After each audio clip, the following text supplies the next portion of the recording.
I never thought the day would come when my own sister would kick me out of my own hotel. Mercilessly. In the middle of booming music and fake laughter from people who didn't even know who I was. "Get that homeless girl out of here, she's ruining the luxury vibe." That line, coming from Emily, the little sister I had protected throughout our childhood, hit me in the face like a slap, in front of the crowd. I stood frozen. Not from shame, but from pain.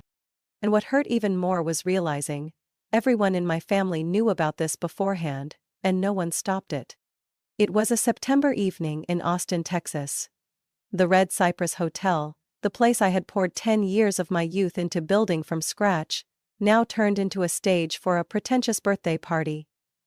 Emily walked into the grand lobby in a shimmering dress, arm wrapped around her new boyfriend Chase, followed by a group of people dressed like they were attending the Met Gala instead of a 30th birthday bash. I was standing at the front desk, having just wrapped up a final employee check, when she looked straight at me like I was a stain on the marble floor. "Oh my God, who let a homeless woman wander into the hotel?" she laughed. Then turned to a confused staff member.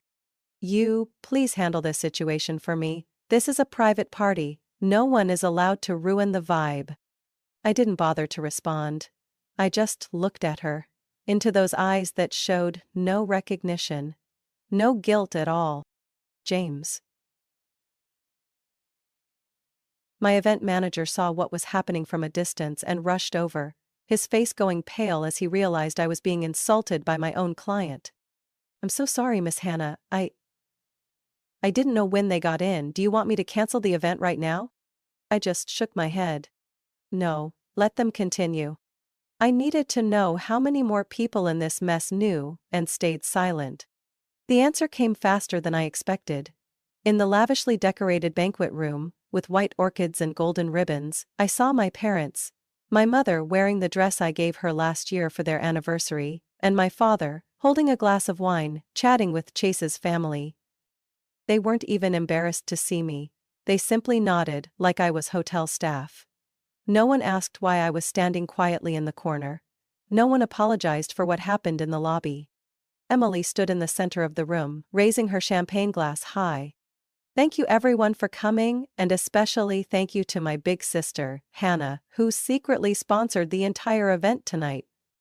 The room erupted in applause. I stood still, numb. I had never agreed to pay a dime for this party, but looking at my mother's pleased eyes, Emily's triumphant smile, and the loud clapping around me, I understood. They had planned it all. They didn't ask, they just assumed I would pay. I pulled out my phone and texted Grace, the hotel's CFO. "Check all tonight's invoices. If there's any expense under my name that I haven't approved, freeze it. Immediately." Then I left the room. No one called me back, no one asked where I was going. It was in that moment I knew. I had never truly been family to them. I was just a walking wallet with a blood tie. 3 days after that humiliating party, I showed up at my parents' house in Lakewood, North Austin, in response to an invitation I knew was just a disguised family meeting. The 2-story red brick house looked exactly the same as it had since high school. Except for the oak tree in the yard, now cut down and replaced by a fake-looking white bench, as fake as the morals of the people inside. My mother, Carol, opened the door with a smile more formal than a bank teller's. "Hannah, you're here, come in, we've been waiting for you." Before I could say anything, she turned and walked away like I was a late food delivery.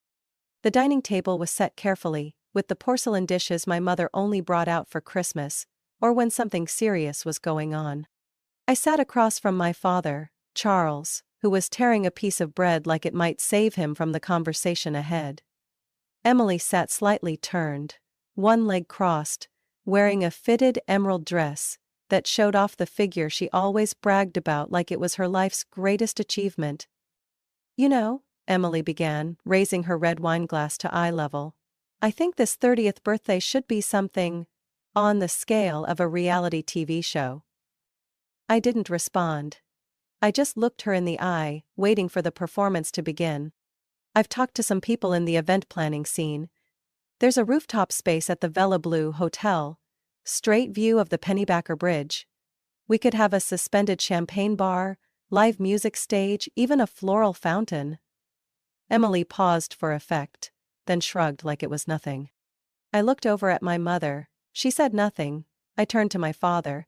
He was still gnawing on his bread. The estimated cost, Emily continued, pulling a color-printed sheet from her purse, is around $95,000. But if we want to go full-on iconic, we'll need at least $110,000. Including video production fees. And you want me to pay for that? I asked, not loud but sharp enough to freeze the room. Emily raised an eyebrow. I mean, you own a hotel. You don't really spend on yourself. You wear black all the time, drive that old Honda, but me?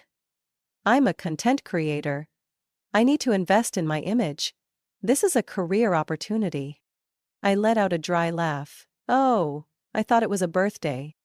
My mom set her spoon down on the plate, the sound ringing out like a warning bell. Emily's got a point. You're in a better position. What's the harm in helping your sister out just this once? I remember you once promised to always take care of the family. I turned to her. Take care of the family, or be an unlimited sponsor for meaningless shows? My father finally spoke. Let's not get too worked up, Hannah. We're just having a calm conversation here. I nodded. Calm? You all made plans to spend my money without asking me, and you call that calm? Emily laughed, the laugh of someone who knows they're backed up. Come on. Don't make it sound like I'm mooching off you. I'm not asking for pocket money. This is an investment. When the party video goes live, I'll tag you, promote your hotel. It's a win-win. Win for who? I said through clenched teeth, heart pounding stiff in my chest. I lose $110,000 and you get to be iconic. Great deal. My mother sighed. A sound I once mistook for love, but now just sounded like rehearsed disappointment. Hannah, you're the responsible one. Emily, she's a dreamer. It's not her fault you were born with a more practical head. Sisters helping each other is normal. That sentence cut into me like a blade already sharpened. I wasn't a person. I was stability. A walking ATM that shows up on time, not allowed to object. I placed my napkin on the table. Sisters help each other when it's mutual. Not when one hands over a bill and says, you pay. If that's what this family calls love, then I'm sorry. I can't live in that definition anymore. Emily raised an eyebrow. You're being serious? I looked her straight in the eye. Dead serious. No one said a word when I stood up. No one stopped me as I walked away from the table. But just as I reached the door, I heard my mother say, loud enough for me to catch, the more money that girl has, the colder she gets. I didn't turn around. I didn't respond. In that moment I realized, all these years, I'd never really been a daughter in this house. I'd been the backup financial plan B, filling the gap between delusional dreams and nameless bills. I didn't think anything could be worse than being treated like a walking wallet by my own family. Until I opened Instagram the next morning. A notification popped up at the top of the screen. At Emily. Rose added 3 new stories. I had no reason to watch, but my thumb tapped anyway. An old habit I hadn't shaken, like knowing you're about to see something painful, but looking anyway. First frame. Emily in a white limousine parked in front of the Villa Blue Hotel, her hair in waves, lips bright red, raising a champagne glass like a queen on parade. When your sister drives a 2012 Civic but owns a 5-star hotel, can someone explain this? Below it, the laughing emoji rolling on the floor. Next clip. A shaky video clearly taken from a car. My car. I was stepping out of my house. Old coat, messy ponytail, holding a document folder. And Emily had made a split screen. On one side, me. On the other, her and her friends in a glamorously decorated venue with the caption, "When you invest all your money into land but forget to invest in your image." I didn't need to scroll to the comments. What was on the screen was already enough to cut deep. OMG, How can someone be rich and live like that? Stop pretending to be poor, girl, be real. Who'd let her do PR for a hotel? That place is doomed. The only sound I could hear was the blood pounding in my ears. I set the phone down on the table, took a deep breath, and looked up at the ceiling like it might hold the answer to the one question echoing in my mind. Why? Why Emily? Why my own sister? I didn't react publicly. I didn't repost, didn't write some angry status, didn't make a response video. But something inside me cracked. Not just a fracture, a quiet collapse. Not loud, but heavy, like a stone. Grace and my finance assistant texted me at 9 a.m. Did you see Emily's new story? Want me to do something? I replied with just one word. No. I opened my laptop, pulled up the quarterly report, buried myself in spreadsheets. But my eyes couldn't focus. The numbers blurred, drowned in the quiet shame spreading through my chest. This wasn't a personal conflict anymore. This was a deliberate attack, public and cowardly. Emily didn't just want me to silently pay. She wanted to humiliate me. A part of me had grown used to being overlooked. I used to believe that if I just kept my head down and worked hard, eventually my family would see me. But this time was different. This time, I realized I wasn't the victim of neglect anymore. I was the target of calculated disrespect. That night, I sat alone in the kitchen, warm yellow light casting down on the oak table. My house wasn't big, wasn't glamorous, but it was the result of every sleepless night, every dollar I saved, back when I worked night shifts as a front desk clerk. I stared at the photo on the wall, me and Emily as kids, smiling with melting popsicles in our hands. I didn't take it down, I just looked at it. In silence. I started writing, not a revenge plan, not a hit list, just a list. One line. Did they ever love me? Or just love what I could offer? Then a second line. If I lost everything, who would still stay? I didn't have the answers yet. But for the first time, I felt like I needed to start asking. The next morning, I sent my first message in months to my attorney. I need a full review of all personal assets.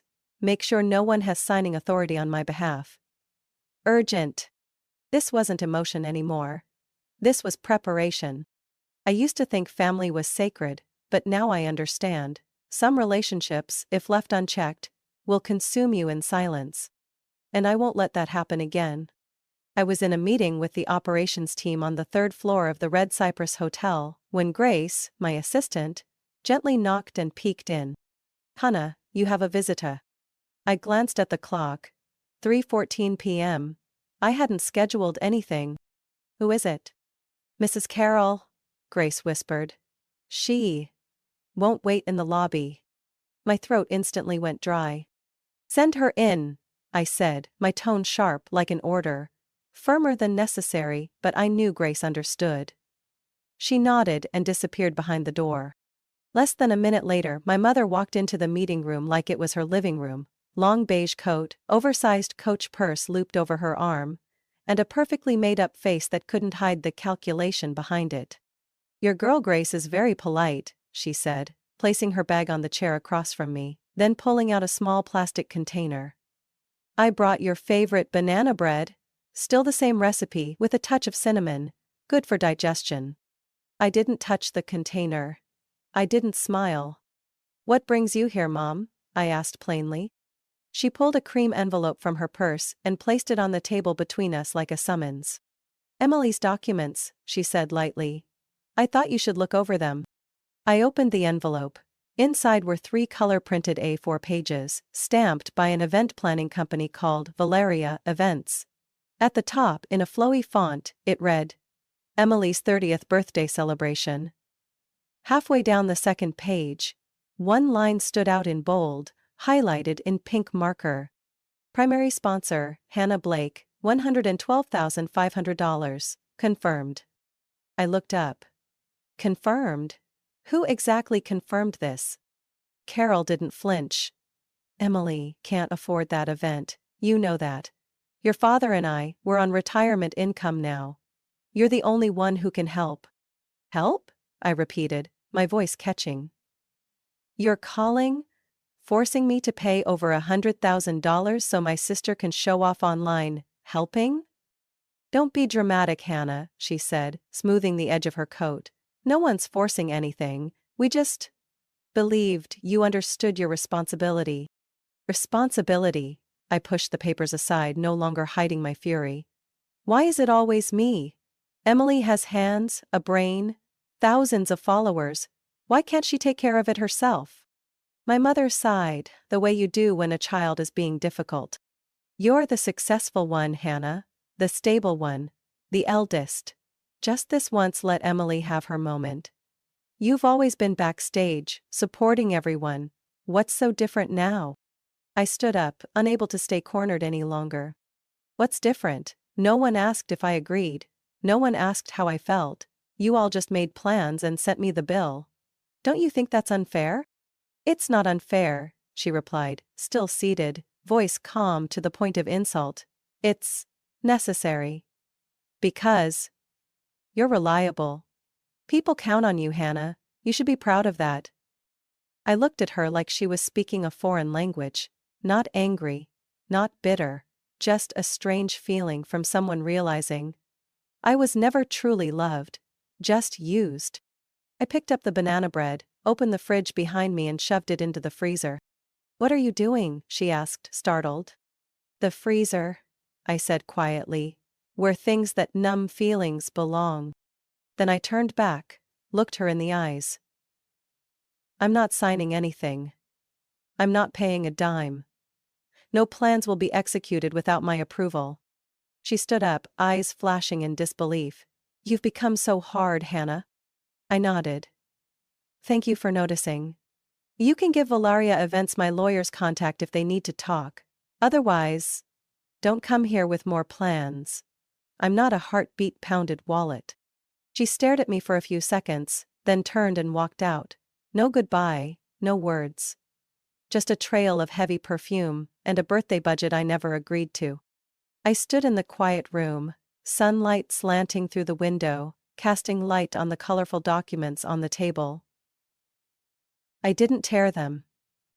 I filed them in the drawer under my desk, labeled with a red marker, evidence. This wasn't about emotion anymore. It wasn't about feelings. This was business. Wednesday morning, while I was reviewing the rooftop maintenance report for Red Cypress, Grace appeared at my office door. This time, no knock. No hesitation. In her hand was a thick manila envelope. Express delivery from Verity Planning Group, she said flatly, placing it on my desk like she'd just set down a bomb. I looked up at her. Sender? Grace smirked slightly. Assistant to Chase. Emily's fiancé. Label says, You Argent Hannah Blake, personal and financial. I didn't need to open it to know what I was about to read. But I opened it anyway. Inside was an official booking contract from the Aria Sky Lounge, a luxury rooftop venue in the heart of the city, known for hosting extravagant events with sky-high price tags. The cover had a gold-embossed logo, thick paper stock and a faint whiff of perfume, one that didn't belong to anyone who knew the value of $1. I flipped to page 5. Under financial guarantor. Hannah Blake, sister of the celebrant. Signature, required by 11/3. Fine print below in italics, if the primary party fails to make payment, the financial guarantor will assume full legal responsibility. I let out a dry laugh. No call, no explanation, not even a question. Just a contract thrown in my face, with the expectation that I'd sign it, like some old reflex. Grace waited for my reaction. I said nothing. Instead, I slid the entire packet into the drawer beneath my desk, shoved it closed, and locked it with a key. I'm not signing. I figured, Grace said with a slight smirk. Want me to shred it? I shook my head. No. Leave it.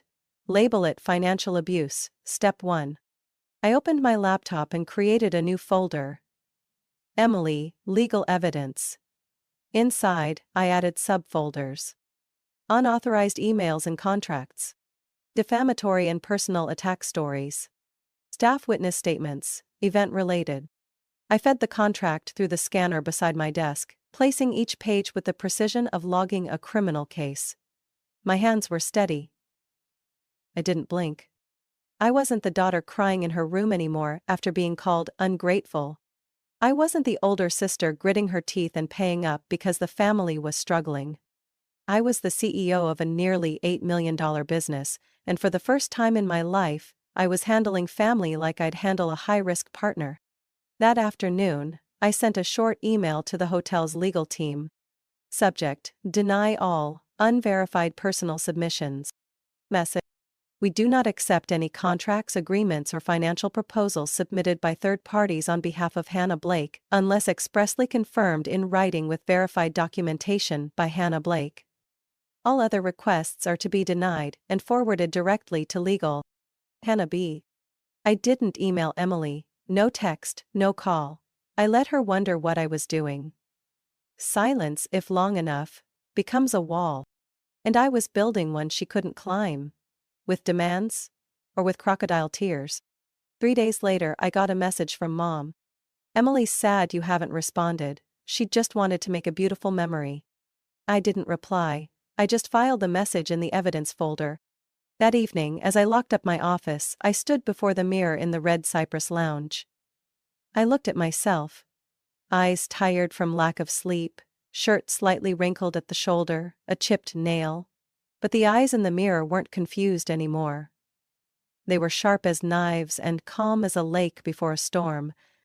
Emily didn't realize that every time she tried to corner me with a new demand, I didn't just retreat. I recorded. I documented. I built a legal trail. Because this time, if they pushed me to the edge, I wasn't alone. I had the law. I had paperwork. And I had me. A version of me no longer willing to excuse manipulation, just because it came dressed as family. That day, the Red Cypress Hotel glowed like a fairy tale castle. The late afternoon sun lit up the wide lobby windows in gold. White orchids lined the halls with elegant precision, and soft music played from the rooftop balcony, where Emily's birthday party was about to begin. A party she organized at my hotel, through a third-party vendor, without notice, without permission, not even the courtesy of asking. Emily thought she was clever. She thought that by booking the event through an outside company, I wouldn't dare interfere, that I'd stay quiet to keep the peace. But she forgot one thing. I don't play by the old rules anymore. Grace walked beside me, tablet in hand showing the event schedule and guest list. She paused by the security monitor, swiped gently, then pointed to the center screen. 15 minutes ago, main lobby camera. I looked. Emily appeared, her arm locked with Chase, her new boyfriend. Behind them were Chase's parents, Mr. and Mrs. Dalton, well-known real estate investors from Houston. They walked in like they owned the place, scanning every detail like they were appraising it.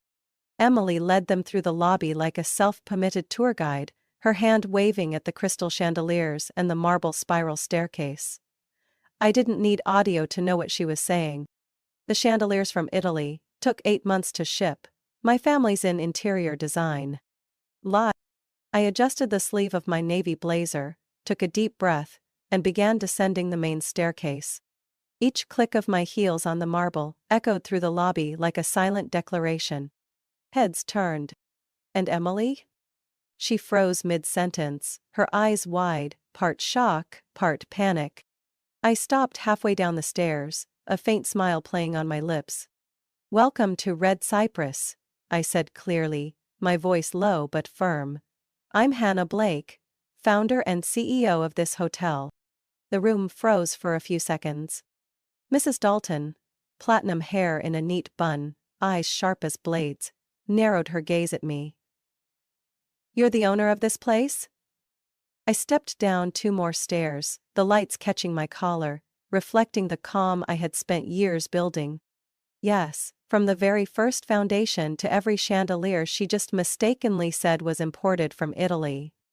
Chase swallowed hard. and Emily went pale. Emily. Mr. Dalton turned to his son. Your fiancé said this hotel was owned by a family friend. There must be some kind of misunderstanding, Emily stammered, scrambling to save face. Hannah is my sister. We're very close. This is just family helping each other. I stepped closer, locking eyes with her. Close? So close that you hosted an event here without asking, put the invoice under my name, and posted mocking videos to thousands of people. No one said a word. I turned to Mrs. Dalton. I apologize for the confusion, but just to be clear, Red Cypress does not sponsor, is not affiliated with, and does not represent anyone outside of our professionally trained and approved staff. Mrs. Dalton nodded slowly, her expression shifting completely. Thank you for the transparency. I have great respect for people who know their boundaries. And their worth. A rare trait, Mr. Dalton added, casting a puzzled glance toward Emily. Chase said nothing, but his face said everything. Doubt, embarrassment, discomfort. As for Emily, she stood frozen. I turned to Grace, who remained calm as ever. Please escort the Dalton family to the terrace. I'll personally show them the official Red Cypress event space. We'd be delighted, Mrs. Dalton smiled. I walked away, not looking back, but I heard the unsteady clack of Emily's heels trailing behind. Hannah, wait! You don't have to make a scene like this. I stopped, just enough to let my gaze meet hers, and said softly, This isn't making a scene, this is me finally standing in the place I belong. That night, I went home alone. No parties, no fireworks, no champagne toasts. Just me. My small kitchen. The warm yellow light. And a silence that felt different this time. Not heavy. Not hollow. But the silence of closure. I was making tea when my phone rang. The name flashing on the screen made me pause. Dad, Charles Blake. I let it ring 3 times before picking up. I'm here. Hey there, princess, he said evenly, with a touch of awkwardness. I'm sure you know why I'm calling. I said nothing. Let him flounder. He cleared his throat. About what happened this afternoon. It's just that, you know, maybe you reacted a little too strongly. I frowned. Too strongly? Well, it was Emily's birthday, her birthday week. Everyone's tense, no need to blow things out of proportion. I sat down, tea still untouched in my hand. Were you there, Dad? I asked quietly. I was, watching from afar. Emily got a bit carried away, sure, but she's still family. No, Dad. That's not family. That's a group of blood relatives who keep dumping everything on one person and calling it duty. There was silence on the other end for a few seconds. Then he said, I just want peace in the family, no fights. Things should be resolved peacefully. I let out a small, cold laugh. Peacefully? You call me being publicly insulted peace? You call Emily hijacking my hotel, making up lies and trying to force me to guarantee a contract no big deal? She's young. She doesn't think as far ahead as you do. No, Dad, she's not young. She's 30. She made a choice. And you, Mom, everyone, you all chose to stay silent. His voice softened. I'm sorry if you felt abandoned. But I hope this doesn't mean you'll push the family away. I stood up, a wave of quiet exhaustion washing over me. No one's pushing anyone, Dad. I'm just stepping back. I'm tired. Tired of holding everything together, of being the peacemaker, the provider, the shield every time Emily wrecks things and disappears. Anna, you can't just turn your back. I'm not turning my back, I cut him off. I'm letting go. Letting go of a role I never chose to play. Silence stretched on the other end. For the first time, my father had nothing more to say. And I didn't wait. I hung up. The next day I received an email from my mother. No subject line, no greeting. You may not agree with how Emily behaved, but the way you handled things in front of her fiancé's family was cruel. Sometimes being the older sister means sacrificing a little. even when the other person doesn't deserve it. That's how you keep a family together. I didn't reply.